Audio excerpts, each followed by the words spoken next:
মৰমৰ ছাত্ৰ-ছাত্ৰীসকল তোমালোক সকলোকে আমাৰ এই চেনেলটোলৈ পুনৰবাৰ স্বাগতম জনাইছোঁ। বহুকেইজন ছাত্ৰ-ছাত্ৰীয়ে সুধি আছিলে যে ছাৰ আমি হাফ ইয়াৰলি এক্সামৰ কাৰণে অসমীয়াৰ কি চাব লাগিব, কি অহাৰ চান্স আছে বা আমাক কমন চাই দিব লাগে। গতিকে মই তোমালোকক কি চাব লাগে বা কি পৰীক্ষাত আহিব পাৰে কৈ দিবলৈ চেষ্টা কৰিছোঁ। বহুকেইজন ছাত্ৰ-ছাত্ৰীয়ে বহুতো ডিষ্ট্ৰিক্টৰ তেওঁলোকে কৈছে যে এইবাৰ হাফ ইয়াৰলি এক্সামত তেওঁলোকৰ 7 নম্বৰ যিটো পাঠ আছে সেই পাঠটোলৈকে তেওঁলোকৰ প্ৰশ্ন আহিব বুলি সন্মানীয় ছাৰ বাইদেউসকলে তেওঁলোকক জনাইছে। গতিকে ইয়াৰে কি চাব লাগিব তোমালোকক কৈ দিছোঁ। এতিয়া চোৱা, আৰম্ভণিতে তোমালোকে চাব লাগিব যিহেতু 7 নম্বৰলৈকে আহিব বুলি কৈছিল। তোমালোকৰ কোনোবাখন ডিষ্ট্ৰিক্টত হয়তো বেলেগ হ'বও পাৰে, কোনোবাখন 8 নম্বৰলৈকে আহিব পাৰে। এতিয়া চোৱা, যিহেতু 7 নম্বৰলৈকে আহিব বুলি কৈছিল, গতিকে 5 নম্বৰ যিটো আছে ৰিমঝিম বৰষুণ আহে, এই পদটো তোমালোকে 10 শাৰী মুখস্থ কৰিবা কবিজনাৰ নামৰ সৈতে। ঠিক আছে, এইটো অহাৰ এইবাৰৰ পৰীক্ষাত বহুত বেছি চান্স আছে। তোমালোকে যদি এতিয়ালৈকে মুখস্থ কৰা নাই, তোমালোকে মুখস্থ কৰি ল'বা। নেক্সট এতিয়া চোৱা, তোমালোকে 1 নম্বৰ পাঠ আমাৰ দেশৰ এইটো যিটো পাঠ এইটো তোমালোকক যেহেতু ইউনিট টেষ্টত লিখিবলৈ দিছিলে, হয়নে, পৰীক্ষাত আহিছিলে। গতিকে এইবাৰ অহাৰ চান্স কম আছে। এইবাৰ তোমালোকৰ মই যিটো ক'লোঁ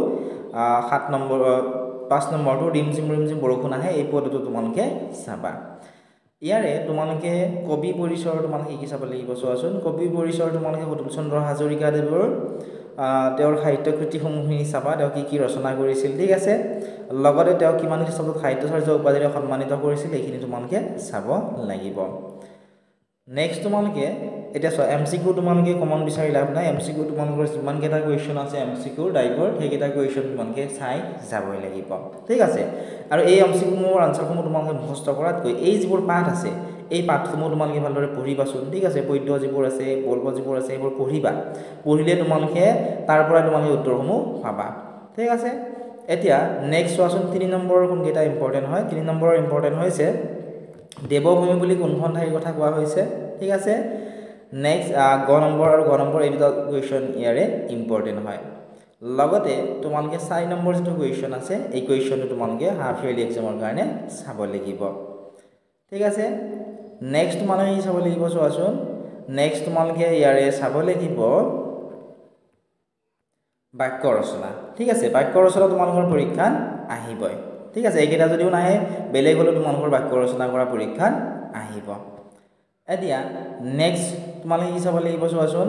নেক্সট তোমালোকে পাবা ইয়াৰে দ্বিতীয়টো পাঠ শহা আৰু সিংহ। শহা আৰু সিংহৰ পৰা তোমালোকৰ দীঘলীয়া প্ৰশ্ন আহিব, অৰ্থাৎ 2-3 নম্বৰৰ প্ৰশ্ন তোমালোকৰ আহিব। পাঠটো তোমালোকে ভালদৰে চাবা, যিকোনো প্ৰশ্ন আহিলে তেতিয়া তোমালোকে বনাই হ'লে উত্তৰটো লিখিব পাৰিবা।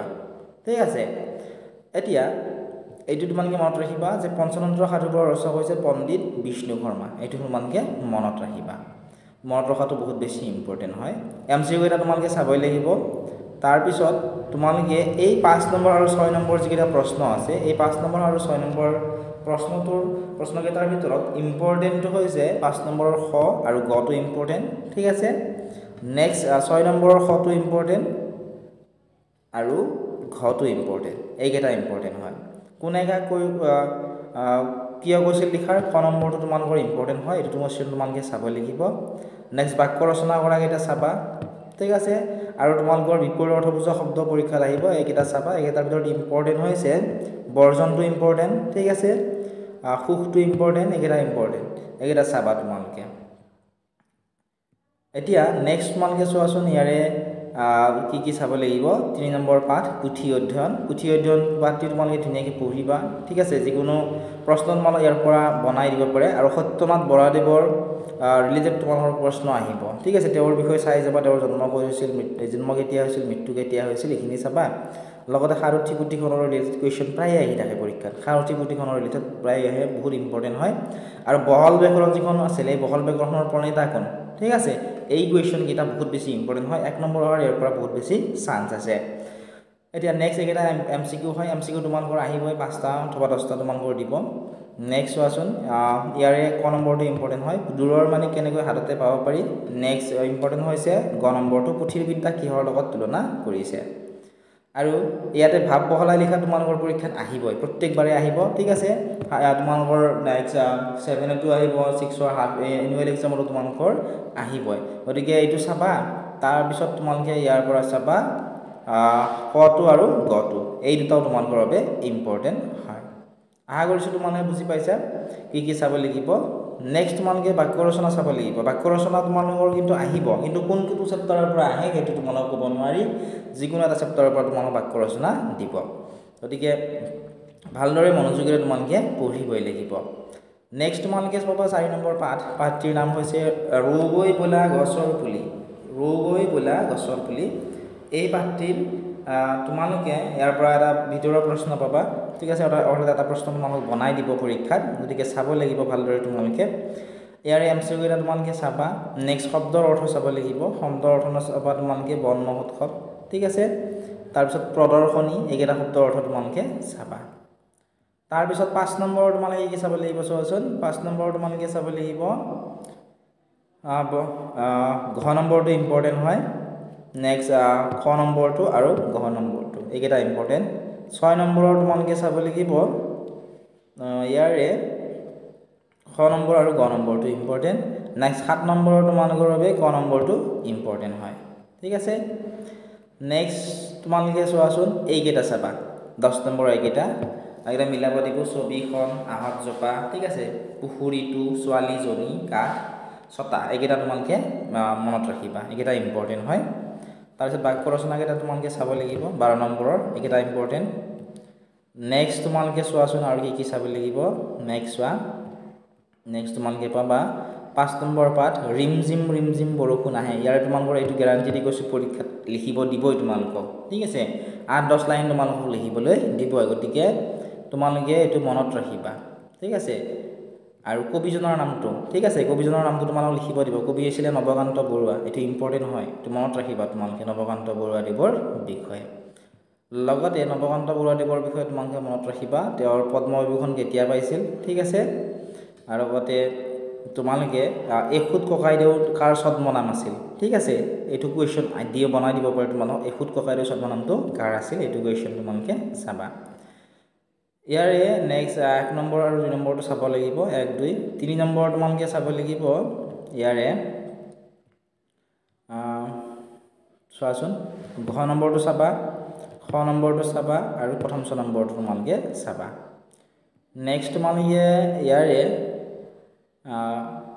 তোমালোকে এইকেইটা চাবা মূল ভাৱটো চাব পাৰা মূল ভাৱ কিন্তু দিয়াৰ চান্স বহুত কম আছে তথাপিও তোমালোকে হয়তো কোনোবাখন ডিস্ট্ৰিক্টৰ পেপাৰত দিব পাৰে মূল ভাৱটো যদি তোমালোকৰ সময় মিলে তোমালোকে মূল ভাৱটো চাই যাবলৈ নাপাহৰিবা এতিয়া নেক্সট তোমালোকে চোৱা আৰু কি চাব লাগিব বিপৰীত অৰ্থ বুজা শব্দ তোমালোকৰ পৰীক্ষাত আহিবই তোমালোকে চাবই লাগিব বাক্য ৰচনা মই আগতে ক'লো গোটেইকেইটা চাই যাবা বাক্য ৰচনা কৰা এবাৰ চাই গ'লে হ'ল ইমান বেছি টান নহয় বা তোমালোকে বনাই লিখিব পাৰিবা ঠিক আছে যেনে চোৱাচোন পথাৰ শব্দটোৰে তোমালোক বাক্য লিখিবলৈ দিলে গতে লিখিব পাৰা যে লৰাকেইজনে পথাৰত খেলি আছে বা আমাৰ ঘৰত এখন সন্মুখত এখন খেল পথাৰ আছে ঠিক আছে বা আমাৰ বিদ্যালয়ত এখন খেল পথাৰ আছে ঠিক আছে এনেকুৱা ধৰণে বিভিন্ন বাক্য আছে অসংখ্য বাক্য আছে তোমালোকে ধুনীয়াকৈ লিখিব পাৰিবা নেক্সট তোমালোকে পাবা 6 নম্বৰ পাঠ বৈজ্ঞানিক মানসিকতা আৰু আমাৰ সমাজ ইয়াৰ পৰা তোমালোকে অন্ধবিশ্বাস আৰু কুসংস্কাৰনো কি হয় অন্ধবিশ্বাস আৰু কুসংস্কাৰ সমুদুখা তোমালোকক দিব পাৰে ঠিক আছে যদি নোৱাৰা তোমালোকে অন্ধবিশ্বাস আৰু কুসংস্কাৰৰ বিষয়ে লিখিবলৈ তোমালোকে এটা আমাক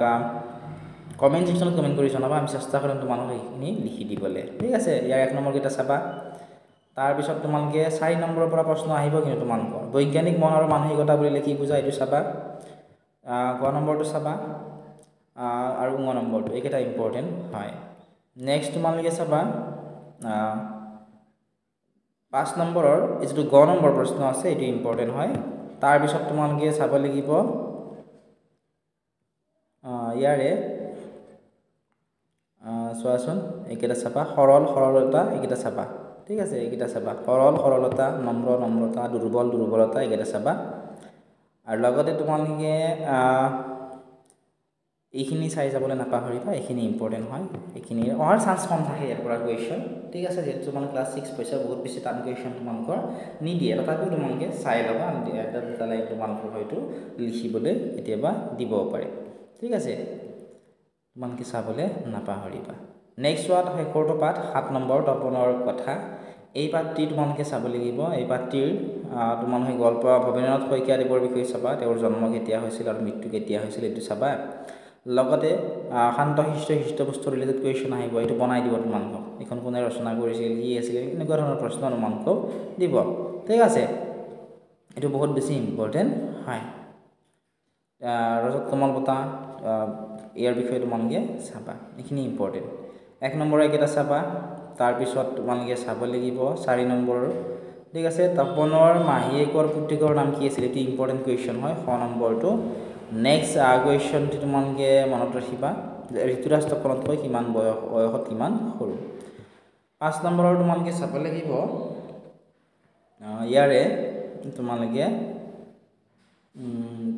গ নম্বৰটো চাবা এটো ইম্পৰ্টেণ্ট হয় 5 নম্বৰৰ ঠিক আছে নেক্সট কোনে কাক কৈছিল ইয়াৰ দুটা কুৱেশ্যনে চাবা দুটা ইম্পৰ্টেণ্ট হয় তোমালোকৰ বাবে তাৰপিছত 8 নম্বৰটো চাবলৈ নাপাহৰিবা 8 নম্বৰটো ইম্পৰ্টেণ্ট হয় ঠিক আছে এটো কুৱেশ্যন চাবা আৰু গ্ৰামাৰৰ তোমালোকক কৈ দিলো মই তোমালোকে কি চাব লাগিব ঠিক আছে তোমালোকে এইখিনি চাবলৈ নাপাহৰিবা আৰু যদি তোমালোকৰ বিৰুবালা ৰাভা আহে তেতিয়া হলে তোমালোকে এইটো চেপ্টাৰৰ চাব লাগিব বিৰুবালা ৰাভাৰ বিষয়ে তোমালোকে চাবলৈ নাপাহৰিবা লগতে ইয়াতে তোমালোকে যদি পেজ নম্বৰ 85 ত চোৱা ইয়াতে অন্ধবিশ্বাসৰ বিষয়ে ধুনীয়াকৈ দি থোৱা আছে এইখিনি মনত ৰাখিবা আৰু লগতে ডাইনী প্ৰথা ঠিক আছে এই দুটাৰ পৰা তোমালোকৰ কুৱেশ্যন আহিব ঠিক আছে কুৱেশ্যন মানে তোমালোকে নেকি নাহে তোমালোকক এডুকেশ্যন যদি দিব পাৰে যে কেতিয়া গৃহীত হৈছিল ডাইনী প্ৰথা এইটো আহিব পাৰে এইটো কুৱেশ্যন ঠিক আছে কিন্তু তোমালোকৰ সমুটুকা অহাৰ বেছি চান্স আছে ইয়াৰ পৰা আৰু নহলে এনেকুৱা ধৰণৰ ইয়াতে যে 2015 টো আছে কিমান চনত গৃহীত হৈছিল এনেকুৱা ধৰণৰ কুৱেশ্যন তোমালোকৰ পৰীক্ষাত আহিব ঠিক আছে যদি তোমালোকে ভিডিওটো চাই ভাল পাইছা আন সাবজেক্টৰ তোমালোক এনেকুৱা ধৰণৰ কমন কুৱেশ্যন কৰি দিবলে কমেন্ট এটা কৰি জনাবলৈ নাপাহৰিবা অনলাইন ক্লাছ যদি কৰিব বিচৰা ডেসক্ৰিপচনত দিয়া লিংকত ক্লিক কৰি আমাৰ এপটো ডাউনলোড কৰি ল'বা তাত তোমালোকে অনলাইন ক্লাছ কৰিব পাৰিবা